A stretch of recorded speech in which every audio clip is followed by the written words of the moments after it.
Hey! Shalom mga kapatid, long time no see. Punga muna ako. Ang tagal na natin hindi na napag post. Masyado akong busy sa akin life. De joke lang kasi din ako, nagpahinga muna ako sa social media. Kasi papansin ko masyado akong tawag dito, nakakain ng oras. Ano niyo yung feeling na pag nagsi-cellphone kayo, tamang scroll. Tapos mamaya na 2 hours, 3 hours na palang naalipas, di mo napapansin. So nakakain siya ng oras, tsaka nakawala na focus rin. So as much as possible, tinanggal ko muna siya for the time being. And kaya yun din yung dahilan kung bakit di ako makapag-post ng kung ano ng mga ng videos ng ating vlog. Pero hopefully ngayong April na guys, 1 month akong wala. Sabi, akala ko magiging free yung oras ko. Kasi di ba naging busy nung February, yung vlog natin na nangyari nung February. March din pala magiging busy din. Kasi ang daming mga bagong nangyari, mga bagay na hindi din inaasahan. May mga good, may mga bad, pero natural na yan sa isang buhay ng isang Kristiyano, isang tao, hindi lang Kristiyano. And thank God pa rin syempre dahil may madaming mga opportunities, madami man mga pintong sumara, madami pa rin pintong mga nagbukas. So thank God about that. And syempre kaya din tayo nagve-vlog ngayon, may ganap tayo. May mga ganap tayo mga kapatid. So naalala nyo ba yung ka-vlog ko nung unang-una talaga si si Brother Eds. Puntahan natin yung church niya kasi sa amin Unida Talaba dito sa Bacoor. Siya naman sa Imos yun Unida Philippines. So dadayuhin natin siya. Ay nataon kasi actually tinanong ko lang siya kung meron silang gawain ngayon, meron daw silang prayer meeting. And then yung kapetid. Ang galing nga nagamit talaga yung sa CCLT na kapatid idea. So malaking shoutout dun sa nagawa talaga nun. Mag-el sila nun mamaya, meron silang gawain nun mamaya. So tinanong ko na saan niya yung oras pero hindi ko in-inform na pupunta ako. Pero tingin ko hindi na yung mga surprise. Natural lang yun sa amin So ayun nga, kita na tayo dun sa lugar nila. Kaamustahan kami. Yun lang yun kaamustahan kami. Kasabay na nakamustahan natin. And ingatan ako ni Lord syempre sa aking pagbibiyahe. See you, done.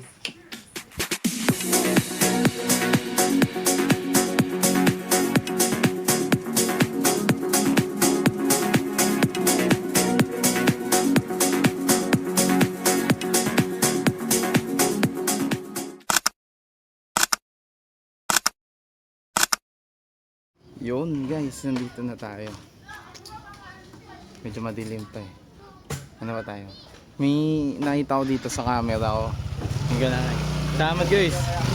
May nakita ko dito sa camera ko, parang nangangas siya. Wait lang, titesting ko lang. Yun. Dalawa. Ay, dual camera. May ganito pala yun ako. Angas na ito muna. Sige, pakita. Hindi, ito na. Parang yun sa mga haunted daw siyan.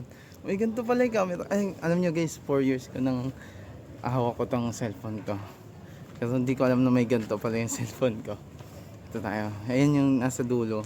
Ayan yung yung Philippines Church. Andito, napunta na naman ako dito. Ilang beses na. Pero, mga 2 to 3 times pa lang nga tayo. Ito.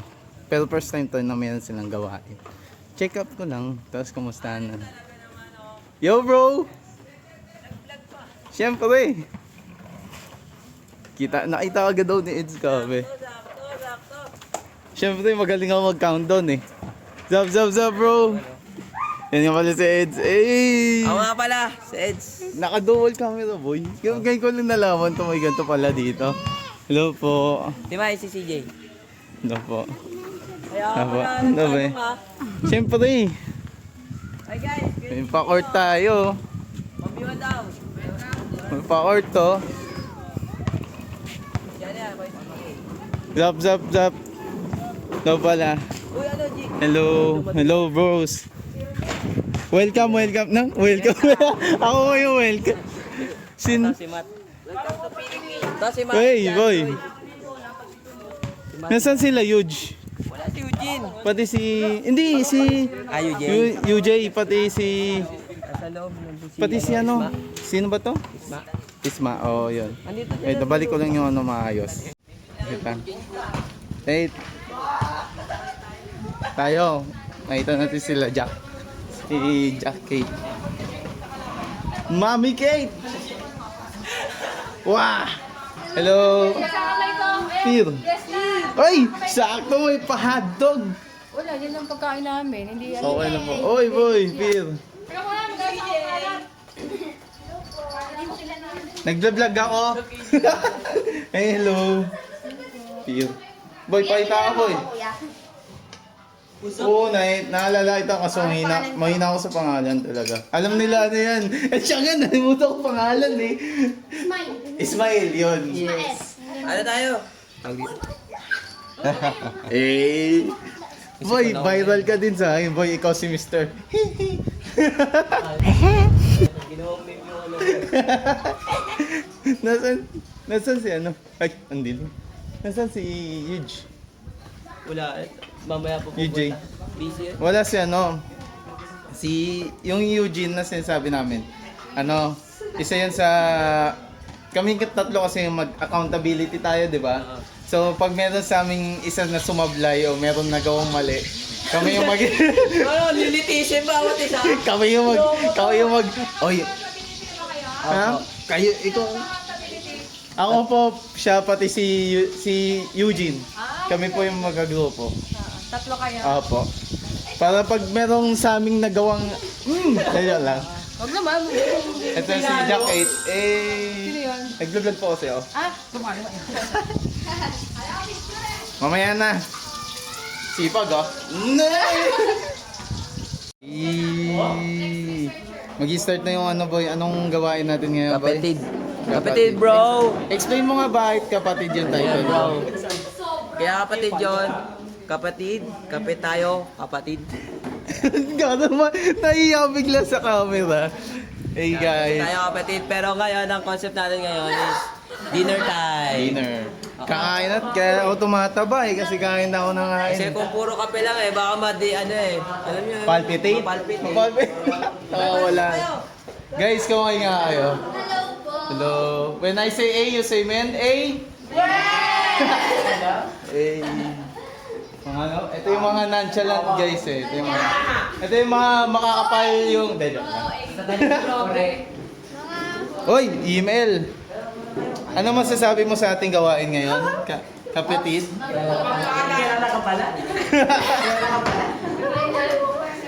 Ano? Ayun. Yan. Magsisimula ng gawain guys. So, syempre kailangan natin enjoyin to.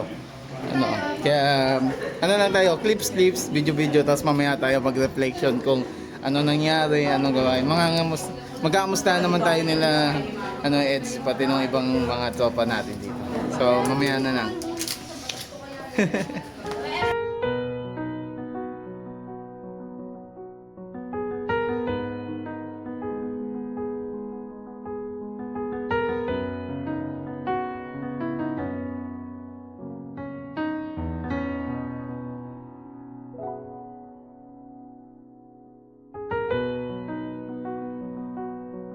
O hindi.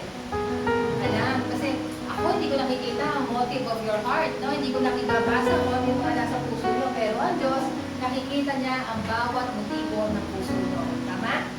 Tama. Kaya dapat yung motibo ng puso natin always aligned sa will ng Lord. No? Do everything for God's glory.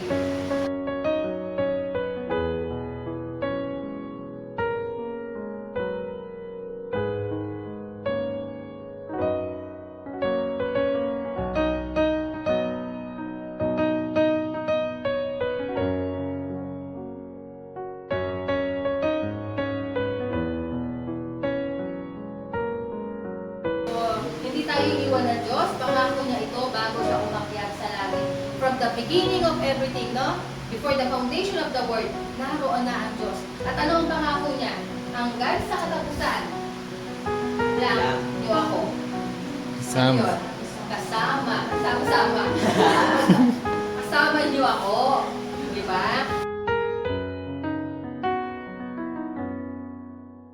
Say A, you say amen? A!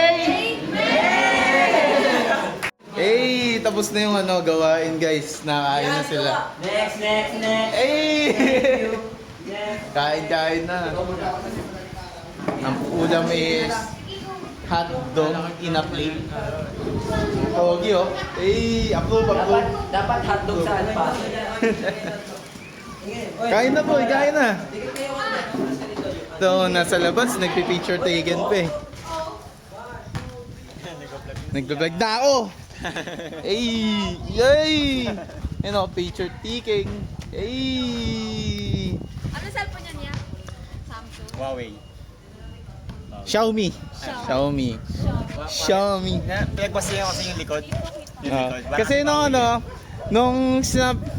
nung sinabi ko kasing nung may lumapit kasi sa akin, di ba nagbebenta na cellphone, lumalapit. Yung mga SM, di ba? Kaya, pabili po, ganyan.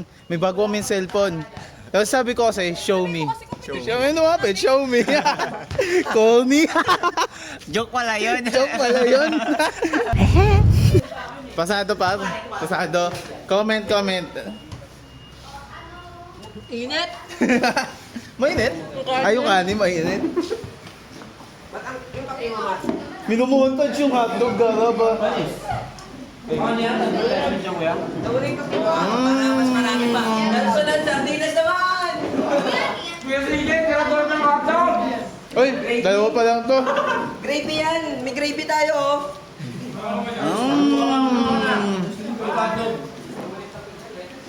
Kaya ako nandito kasi alam ko sa akin mapupunta yung tira.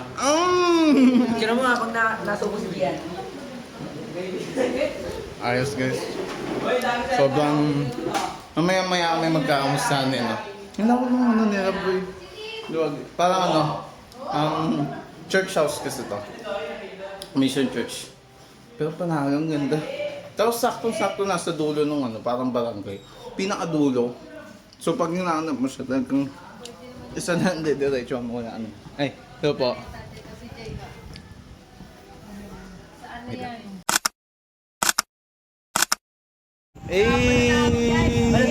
Grabe. Grabe. Kasi yung vlog na to boy, mga kamustahan tayo. Kamusta ka Hello! naman? Pakilala ka muna. Ako tapos- po si UJG Solero, nakatira sa Imus, Cavite at ang pangarap ko po ay maging isang kapwa.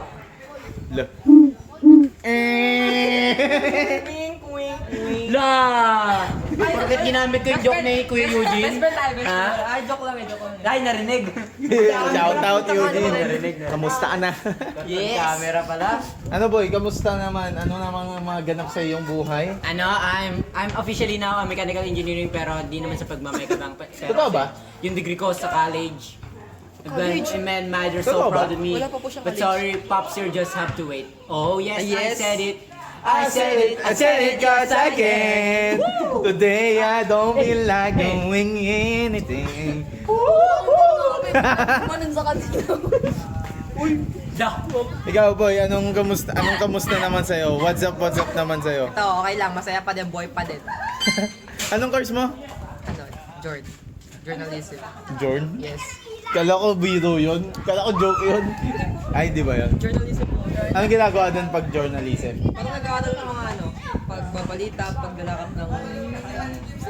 Ikaw, ano ka? Maritas ka, kuya. Yes. Pakilala ka, no? Apo, si Yumiya Nalco, sir. Yan. Yun. Anong grade? I'm only grade 6. Grade 6. Anong pangarap? Pangarap ko po, journalist. Ano nga pala? Anong pangalan mo? Smile and punch. Ismael, yan. Hoy, ikaw naman. Pangamustahan tayo. Oh, ikaw. Dali. Pangalan and kamusta ka naman? I'm Gemma. I'm okay. What's your dream?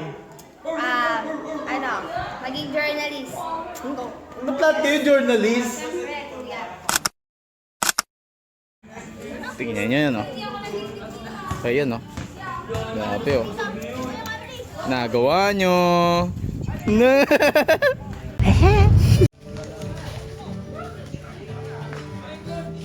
Yeah. Oh. Yeah, ang dilim kasi, hindi nakita eh.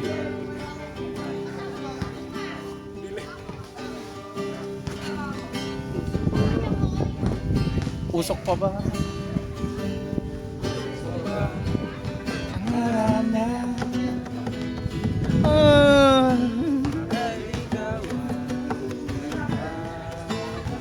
Yeah. Yeah. Naganda na ba sa paganda at nasisintonado sa kaba? Hey! Uy! Boy, gusto na. Ay, Ano, nag-vlog tayo ngayon. Kumusta mo yung mga natin? Tagal natin Oy! wala. Wait lang, may ano ko dyan. Edsel nga pala. Si ano nga pala? Gusto mo sumama? Ano yan? Nag-vlog kami, boy. Sumama ka na.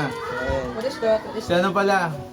Si Chopang Isma. Hi guys, And shoutout nga pala, nandito tayo ngayon sa Philippians Unida Mission Church. Praise God sa mga buhay ng ating malilingkod na nandito, ating mga kapatid. Ano tayo, yung vlog natin is about kamustahan lang naman. Actually wala akong naging random topic lang to kasi ang tagal ko nawala pa. Tagal ko nawala. Napatawag mo ba yung mga vlog ko? Yung iba lang. Yung iba? Matagal ako nawala, almost 1 month kasi sobrang busy, sobrang daming gawain. So, parang gusto ko mga musta. Tapos kayo, pwede nyo din akong postahin para inform sila kahit wala silang pake. So, ikaw muna bro, kamusta naman? Kamusta ang iyong March? March ko? Nakakatawa kasi nag-birthday ako. Ay, nga pala birthday niya guys. Nag-birthday ako ng 24. 24. Oo nga pala. Happy birthday kay... Ano niya yung boy? Parang siyang naging meme niya yun. Ginawa akong meme. So, Yun, grabe. Pagod din ako kasi ang dami kasi naging struggle ng March din. Financial, spiritual din, sama. Yung pagod sa araw-araw. Hindi naman mawawala yun kasi bilang servant ng Lord, talaga nandyan yung pagod. Pagbubukas ng bulsa, no? Pagbibis pala ng bulsa. Mga bagay na papahintulutan ng Lord na pagsubok. Tatawa naman. Hindi naman masyado kasi sa biyaya ng Lord nagpapatuloy pa rin naman sa pagmi-minister sa Lord. Hindi naman nawawala ang pagmi-ministry. Kasi andun mo makikita ko talagang tunay na nagtanim sa iyo yung salita ng Diyos. Kasi ibig sabihin nun na pinangahawakan mo yung salita ng Diyos. It's good. Oo naman talaga. Meron ka ba mga gustong pagpasalamat kay Lord? Oy, nagpapasalamat ako sa Lord kasi ayun, pagtatagumpay sa araw-araw sa kabila ng mga struggle sa isang buong linggo-linggo kasi may mga problema kinakaharap with pamilya, sa pagsubok sa labas ng pamilya, ganun. Sa ministry rin, mga pagsubok, suliranin, hindi naman mawawala sa pamilya. Oo, pero yun, nagpapasalamat ako sa kabutihan ng Diyos, sa kadakilaan ng pinapakita ng Diyos sa akin. Kaya sa kabila ng mga ganung pagsubok, nakita sa akin ng Lord kung paano niya ako kinuha bilang makasalanan at ni-renew bilang anak niya. Kaya nagpapasalamat din ako kasi sa araw-araw, di mo na ako pinapabayaan ng Lord. Patuloy akong tinatapik ng Lord sa mga bagay na nagkakamali na pala ako. Naliliis na yung landas ko. Pero alam mo yun, kabutihan ng Lord, kadakilaan ng Lord kasi tapat siya sa buhay ko. Amen. Sa buhay natin bilang mga tinawag ng Diyos. Na patuloy niyang nire-remind, patuloy na tinatapik yung bawat isa, lalo na especially sa akin. Kabila ng mga pinapakita ng mundong to, ng mga pwedeng ma-distract ka para malayo ka sa Diyos. Is patuloy ako na hinahatak ng Lord pabalik sa Kanya. Yun, no? Yun. Ayos yun, bro. Yun. Praise God para doon. Totoo naman talaga kasi kami mga tayo mga maglilingkod ng ating Panginoon. Tao din tayo, hindi tayo naiiba. Hindi kami naiiba sa mga naniniwala man o hindi. Lahat tayo tao, lahat tayo nagdadaan sa pagsubok, sa mga challenges sa buhay, na tayo may problema. Ang lang talaga, siguro good thing about being a Christian is alam mo na laging, kanina topic natin, lagi, God is omnipresent. Ibig sabihin is lagi natin kasama ang ating Panginoon. Emmanuel, kasama natin ang Diyos. Yun. So bro, anong gusto mong ipagpasalamat sa ating Panginoon? Kamusta na rin ang iyong buwan? Kamusta ang iyong March? Dito sa akin, unahin ko muna yung gusto sa akin. Thank you sa pagtatanong. Siyempre. Yun, sa akin, ngayong buwan, yes, masaya. Although, andun yung hirap din. Kasi, hindi naman mawawala na yung mga Kristiyano. Yung tulad nga sabi ni Kuya Edsel kanina, kasi may napag-usapan ko about sa devotion. Oo. Yun, although yung palpakin niya ako. So, yun, huwag niyo kakalimutan mag-devotion. Sa mga manonood nito, huwag kakalimutan. Magbasa ng Biblia. Biblia. Biblia, yes. Kasi nga nasabi sa amin kanina ni Kuya nyo na ang devotion ay hindi lang basta simple devotion, kundi ito ay identity nyo. Yes. Yan. Ito. Sa loob at sa labas. Yan. Amen. Yan. So, going back, yan, masaya naman, maraming activities na pending. Yan, masaya pa rin naman. Oo. Masaya talaga. Masaya talaga actually. Huwag na tayong gawing burden ang paglilingkod sa ating Panginoon. Enjoy natin siya kasi ito'y privilege. Tatandaan natin guys, bilang maglilingkod ng ating Panginoon. Hindi ako habang buhay nasa kinakatayuan ko. Anytime pwede akong palitan. Si Eds pwedeng palitan. Si bro, anytime pwede kaming palitan. Kaya enjoy natin na habang meron tayong lakas, habang meron tayong kakayanan maglingkod, at meron tayong mga skill or mga talents na pwedeng i-handog. Kasi galing naman yan kay Lord, di ba? Lahat yan ng kaya natin gawin, lahat yan nanggagaling kay Lord. So yun, ako siguro nagpapasalamat ako kasi syempre sa ating mga kapatid na kasama ko dito, sa mga youth kanina, sobrang solid, sobrang, ano yung nakaka-inspire bro pag nakikita mo na meron mga sama-samang kabataan, any age, na patuloy na naglilingkod, nagbibigay oras, naglilingkod sa ating Panginoon. Nag-worship sa Kanya, pinag-aaralan niya salita niya, kinikilala siya. Doon yun nabibuild yung relationship natin. And hindi yan basta katulad yung sinabi ko di ba kanina, hindi siya hindi siya duty, hindi siya basta responsibility, isa siyang identity bilang tayo yung mga Kristiyano. Yun talaga ang ating ginagawa. Yun tayo yung pagkaalam natin. That's who we are. Tama ba yung verso? That's who we are.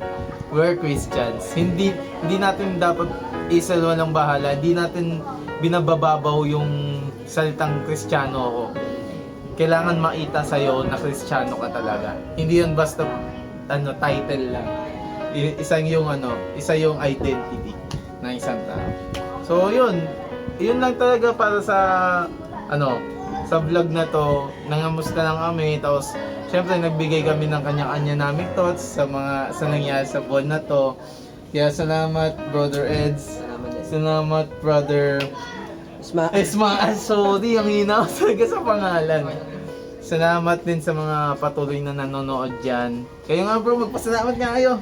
Thank you! Arigatou gozaimasu. Ay, nako. Japan Lord. So yun, lubos ako nagpapasalamat guys kasi even though hindi stable yung pag-upload ko, meron nanonood dyan. Etong vlog naman na to, hindi to para sumikat lang or para kumita daw, ganyan yung madalas nagsasabi sa akin eh. In-start ko yung vlog na to actually kasi nga gusto ko mapaita sa mga taong nanonood. Lalo sobrang boom ng social media ngayon eh. Sobrang parang ito yung in ngayon eh, social media. So gusto ko mapaita na sa pamamagitan ng kung anong uso ngayon, magagamit natin to sa paglilingkod sa ating Panginoon. And gusto ko makita ng mga taong nanonood to kung ano yung ginagawa natin. Ito yung tunay na buhay. Ito yung tunay na buhay ng isang Kristiyano. May hirap, may saya, pero laging nandyan yung Diyos. Katulad ng tema kanina bro, ano sabi? God is With us. with us. He is omnipresent. He is Emmanuel. Kasama natin lagi ang Diyos. Amen. When I say A, you say amen? A? Amen! So yun lang guys. Shalom mga kapatid. See you na sa susunod na vlog. Praise God! Hey up guys, balik ko lang. Kami. Meron pa kami extra pagpasalamat. Siya pala bro, may bago sa kanya. Meron na siyang pagupitan. Isa na siyang barbero. So, pag may mga kwento siya sa inyo, hindi yun totoo. Kwentong barbero. Pero, shoutout boy sa business niya. Praise God talaga kasi meron, sa kabila ng mga talent or maliban sa mga talent na binigay ni Lord sa amin bilang nagtuturo, bilang manlilingkod niya, may yung sa business, isipin mo, nagugupit. Hindi ko naisip yun na magugupit to. Sobrang damn. Tapos sa akin naman, papasalamat ako kasi meron na akong lisensya. Guys, pumasa ako. Sobrang praise God doon. Sobrang open testimony din sa akin yun kasi wala akong review. Pinag-pray ko lang kay Lord yun. Pumasa man ako, hindi. Saktong 48 passing grade. Yun yung grade ko. Ang galing talaga ni Lord. So praise God. Praise God sa lahat ng pagpapala na binibigay ni Lord sa aming buhay. Businessman or license man or kung ano man yan, lagi natin pagpapasalamat sa Lord. Every moment is a blessing from God. Diba? Tama. Praise God.